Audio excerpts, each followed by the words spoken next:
You're on Radio Pulpit, and we get straight into a marketplace courtesy of Sammy Mok. He is a funding specialist and an entrepreneur.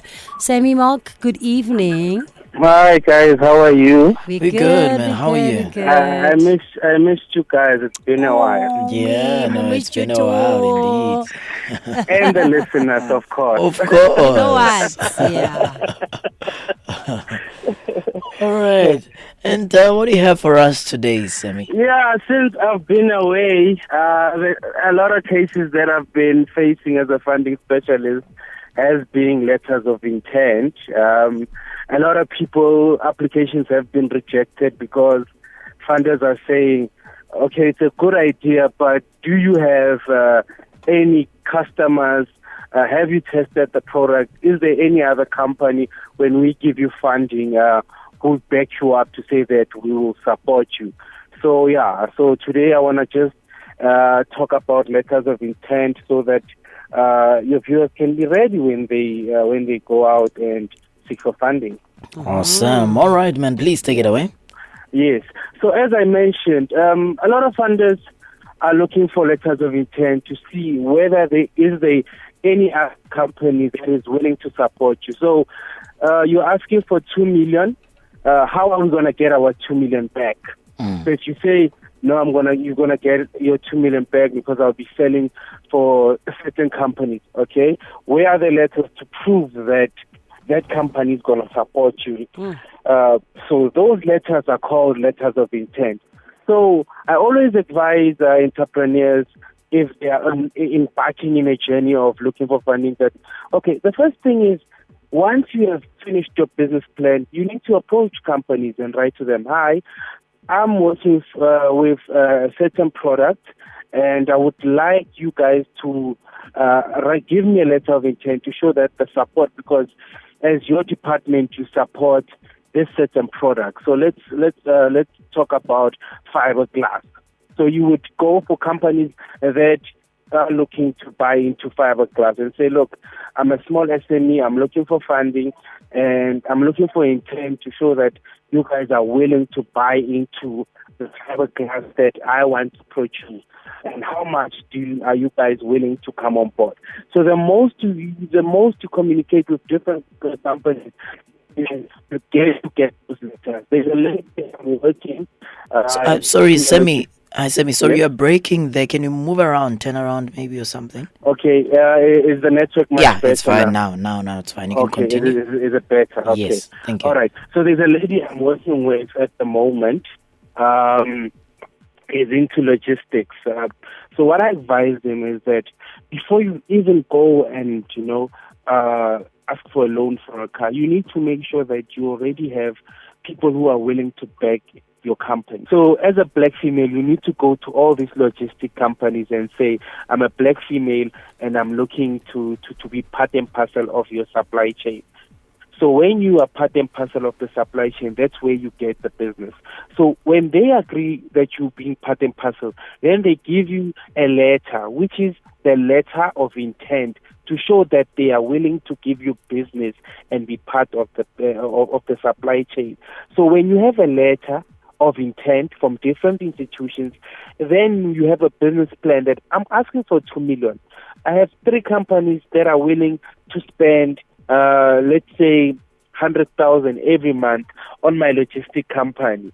So this means that I am very well capital to pay back the loan or the funding back, because I'm getting 100,000 from 3 institutions, making 300,000. So I'm able to pay the 2 million in this period of months. So it makes sense to the funder now that, okay, this person does have proof that he has people who are willing to back him up and that are willing to give him money from the funding that we will be. So then it becomes much easier. It makes your funding application more stronger, because they are seeing that the business is viable and you are able to get funding.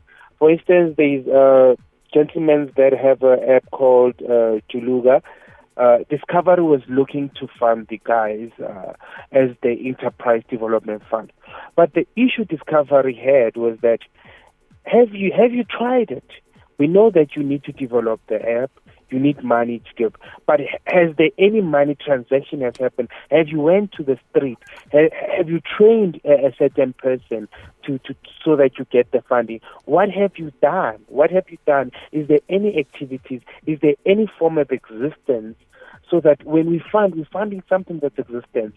So a lot of companies and enterprise companies, they are looking to fund projects that are existing and that are happening. So when you go out there, you need to make sure you have a case study. You have engaged with companies and say, this is my product, this is what I fund. I'm looking for 5 million in different institutions. What I need is a commitment from you guys to say, you're willing to support me as a black entrepreneur, and I'm looking for this type of funding. I'm looking for a letter of intent so that I can go back and ask for funding. Yeah, very, very, very interesting. And so if you don't get this letter, if you don't have, what you're calling it, the letter of intent, there is no way to get the funding. It becomes more difficult because who's going to back you? Is this a viable business? Who's going to support your business? Yeah. Are we going to get our money back? Because now the issue is people have been investing in companies, but they're not getting their money back. Institutions are not getting money. So that means the next entrepreneur is not going to be able to be funded. Sure. So that's why a lot of people get rejected, because we want to fund as much money. If you pay back our money, we are able to fund them more. We are. But if the money is not coming back, then it doesn't make business sense even to the funding agency. So you need to do the groundwork in essence before you even try selling your idea elsewhere. Yes. That's why I tell a lot of entrepreneurs that 70% is the groundwork. 30% is filling in the application form. You see. So but 70% is bulk of the work that needs to go out there. And now entrepreneurs don't have the patience for that. They want to rush things, like, let me go there. They haven't done their homework on the groundwork, and then they get rejected. Sure. Wow, man. Thank you so much, Sammy, for this. And if you want to connect with you to find out more, actually, even about the letter of intent, how can they do that? Yeah, they can catch me on social media, Sammy Mok. And they can also contact me on my WhatsApp. It's a business contact. It's 078 483 1889. 078 483 1889. We can engage. I'm willing to assist. I'm willing to give advice, and possibly to see where we can assist these entrepreneurs. If they need a template to send of a letter of intent, I'm also open to give them a template so that they can send to these institutions. Awesome. Thank you so much, Sammy. Really appreciate it, my brother. All right. Thank you so much for inviting me once again. Thank you, Sammy. Ta-da. Okay, bye.